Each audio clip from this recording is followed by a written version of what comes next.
home isn't always a tidy household with stylish furniture. In Czechia, 1 out of 3 women has experienced domestic violence.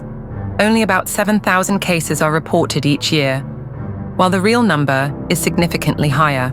For years, our system and society ignored this problem.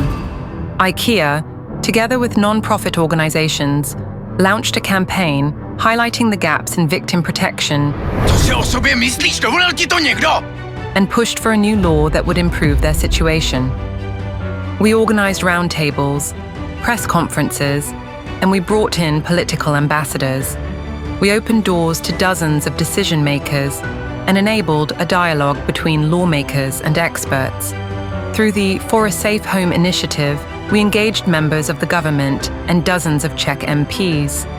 The campaign's cumulative reach exceeded 57 million, including 2 million via influencers.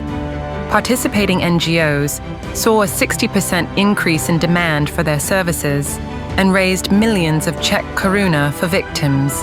The Domestic Violence Act was approved by a clear majority in Parliament and took effect in mid-2025, strengthening the legal status and protections of domestic violence victims in Czechia.